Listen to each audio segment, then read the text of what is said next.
Assalamualaikum warahmatullahi wabarakatuh. Selamat sore pemirsa, kembali lagi bersama saya Karina Amanda dalam acara Diari Hewan. Nah pemirsa, seperti yang kita tahu bahwa kucing merupakan hewan yang sangat imut dan menggemaskan. Nah selain itu, kucing juga merupakan hewan kesayangan Rasulullah SAW. Dalam Diari Hewan kali ini, kita akan menghadirkan narasumber yang sempat viral karena postingannya di Instagram kemarin tentang memelihara kucing.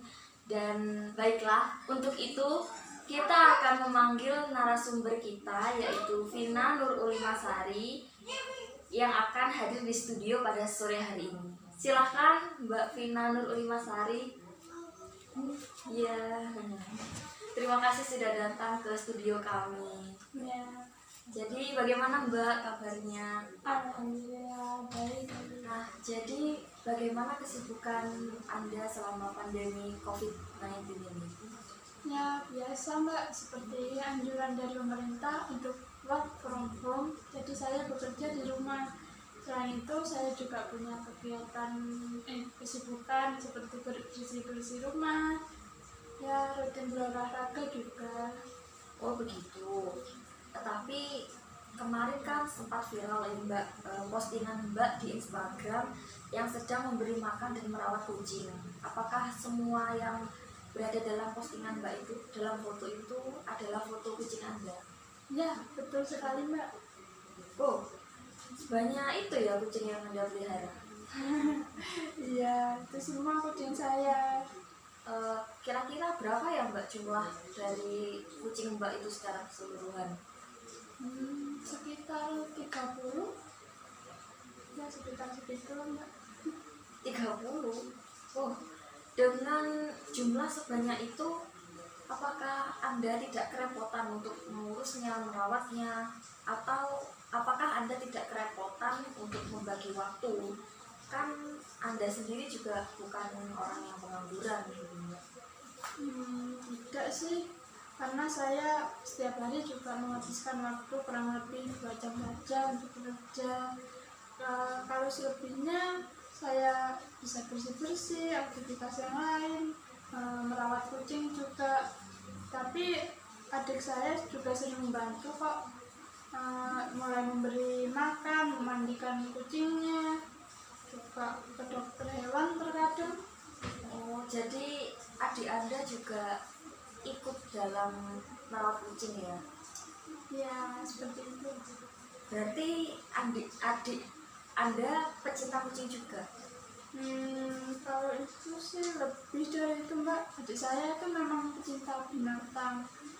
Pernah beberapa waktu lalu adik saya minta izin untuk memelihara apa ya, hewan yang agak liar lah gitu Mbak. Tidak lazim lah untuk dipelihara. Ular kalau tidak salah, kata ibu saya ya memelihara yang lazim saja. Oh gitu. Jadi ujung-ujungnya adik Anda ikut merawat kucing ya? Ya, benar sekali Mbak. Katanya juga untuk mengisi waktu luang sih, sebab kan libur selama pandemi corona ini. Iya. Jadi begitu ya rupanya. Tapi apa alasan Anda memilih kucing sebagai hewan peliharaan? Bagaimana awalnya Anda bisa memutuskan untuk memelihara kucing sebanyak itu? Itu sih awalnya alasan saya memelihara kucing sebenarnya untuk mengusir kebosanan. Jadi ketika saya pulang dari minimarket itu saya menemukan ada kucing di pinggir jalan lah, karena takut tertabrak atau kenapa dan meninggal di tempat. Ya saya membawanya pulang ke rumah dan memelihara kucing tersebut. Tapi ternyata saya jadikan peliharaan itu kok merasa nyaman, jadi saya sebagai teman lah untuk peliharaan itu. Oh, Anda mengatakan bahwa peliharaan itu jadi teman untuk Anda. Nah, itu maksudnya gimana? Kadang mereka itu seperti yang bermain bersama saya. Jadi ya kucing-kucing itu memijat-mijat kecil lah. Jadi kan meskipun tidak keras seperti pijatan manusia kan ya lumayan lah. Jadi terima kasih lah,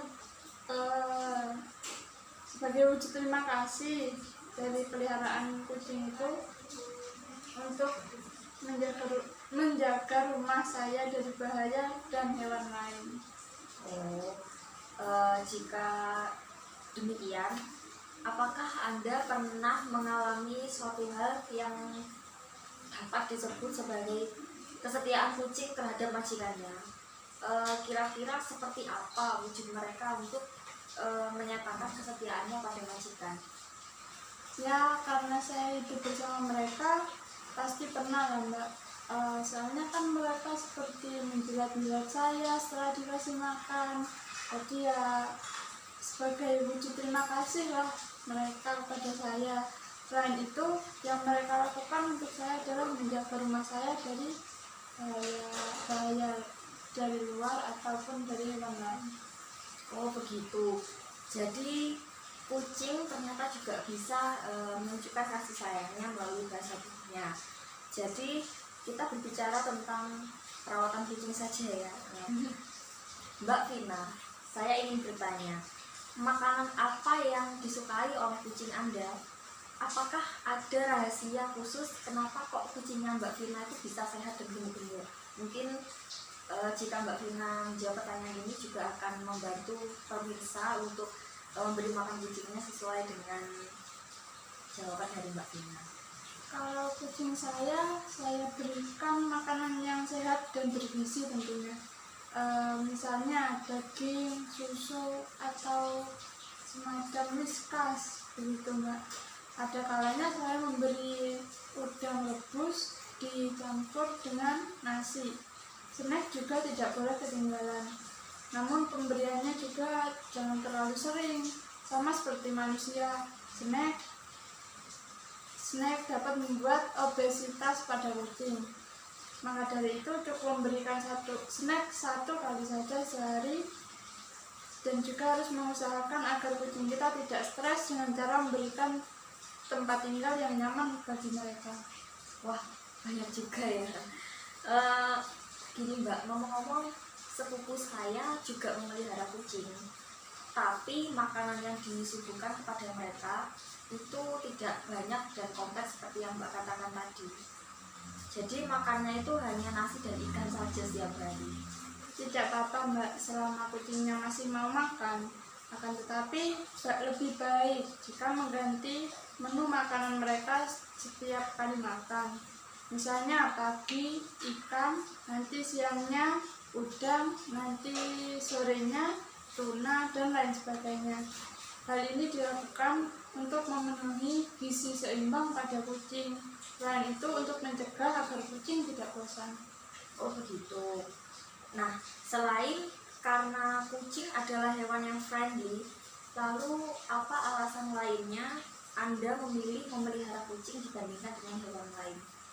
Ya, karena hampir tidak ada orang yang takut pada kucing ya. Pastinya juga karena menurut saya kucing merupakan hewan yang imut, ya mengemaskan itu. Saya juga setuju dengan argumen Mbak Vina. Tentunya pemirsa juga sangat setuju dengan argumen Mbak Vina yang mengatakan bahwa kucing adalah hewan yang sangat lucu dan mengemaskan. Akan tetapi Mbak, akhir-akhir ini kan sedang ada yang viral di media sosial tentang kucing, yang mana kucing itu diinjak-injak oleh 3 orang hingga akhirnya mati begitu. Dan ada lagi, sekarang kita kan sedang menghadapi pandemi COVID-19. Nah, banyak sekali kucing-kucing atau hewan-hewan lainnya yang ditelantarkan oleh pemiliknya ke jalanan agar nantinya mereka itu tidak menularkan COVID-19 kepada majikannya. Padahal kan belum tentu mereka itu membawa COVID gitu loh. Nah, bagaimana pendapat Anda tentang hal itu? Kalau saya sih cukup prihatin ya Mbak. Saya pernah menangis melihat videonya. Kejam sekali yang dilakukan oleh manusia-manusia itu. Kenapa nggak bisa bilang deh mbak. Intinya kalau tidak suka pada kucing ya jangan merawat kucing atau jangan sampai menginjak kucing gitulah. Lebih baik kucingnya dijual atau diberikan pada tetangga, jadi kan bisa dipelihara oleh mereka. Oh iya, itu itu juga hal yang bagus ya pemirsa. Jadi lebih baik kucingnya dijual atau diberikan saja ke orang lain ya. Baik, jika dilihat dari postingan-postingan Anda di Instagram, sepertinya menyenangkan sekali ya untuk memelihara kucing. Ya bisa dibilang begitu, tapi bukan berarti tanpa resiko kita memelihara kucing. Jadi memelihara kucing pun ada resikonya ya Mbak? Ya resiko ketika memelihara kucing itu seperti kita kurang waspada. Jika ada kucing yang sakit, itu dapat sewaktu-waktu menyerang kita gitu. Selain itu kucing yang kita pelihara juga suka buang kotoran di sembarang tempat. Oh jadi begitu. Lalu apa contoh penyakit serius yang ditimbulkan ketika kita memelihara kucing? Salah satu contoh penyakit toxoplasmosis itu dapat menginfeksi karena cakaran dan gigitan dari kucing tersebut. Jadi untuk manusia yang terkena penyakit dari kucing tersebut dapat menyebabkan alergi. Jadi sebisa mungkinlah rajin-rajin memotong kuku kucing. Ini berarti memotong kuku dapat mengantisipasi toxoplasmosis yang telah dikatakan oleh Mbak Wina. Tuh, jadi untuk cat lovers di rumah harus rajin-rajin memotong kuku kucing. Gitu. Lalu apa saja sih Mbak perawatan yang dapat dilakukan agar kucing yang kita pelihara itu jadi sehat? Antara lain seperti kita memandikannya, menyisir bulunya, serta membersihkan telinga, muka, gusi, gigi, dan kukunya. Nah, lalu apakah kucing Anda pernah terserang penyakit? Jika iya, obat apa yang Anda berikan ketika kucing Anda sakit? Kalau kucing-kucing saya sih sering saya bawa ke dokter hewan ya, jadi langsung diperiksa di tempat tersebut. Wah, luar biasa pemirsa. Dengan kucing sebanyak itu, ketika ada yang sakit, Mbak Vina langsung membawanya ke dokter hewan. Semoga rezeki Anda selalu lancar ya Mbak ya. Jadi, apakah semua kucing tersebut akan selalu Mbak rawat di rumah? Ya tidak sih, jika ada yang berniat untuk mengasuhnya maka ya kita memberikan kucingnya. Oh begitu. Jadi bagi pemirsa yang ingin merawat kucing seperti Mbak Vina, bisa menghubungi Mbak Vina, bisa datang ke rumahnya atau bisa DM langsung ke Mbak Vina gitu ya, nggih? Ya betul. Baiklah, terima kasih atas waktunya untuk datang ke studio kami dan menjawab pertanyaan-pertanyaan seputar hewan-hewan ini. Baiklah, jika demikian kami tidak langsungkan bertanya kepada Anda jika kami ingin tahu info lain dari kucing ya Mbak. Terima kasih banyak ya. Ya sama-sama, saya malah senang mengetahui tentang hewan peliharaan. Jangan sungkan-sungkan Mbak bertanya lagi kalau kalian masih mau tahu info tentang hewan peliharaan. Ya baik. Itulah pemirsa kiat-kiat untuk merawat kucing menurut Mbak Vina sebagai narasumber kita hari ini. Jadi bagi cat lovers yang ingin merawat kucing di rumah seperti Mbak Vina, yang meskipun tidak sebanyak Mbak Vina, bisa mengikuti cara-cara yang sudah Mbak Vina sampaikan tadi. Jadi itulah acara kita di hari ini. Saya Karina Amanda sebagai yang bertugas mohon pamit. Selamat sore, assalamualaikum warahmatullahi wabarakatuh. Salam dunia hewan.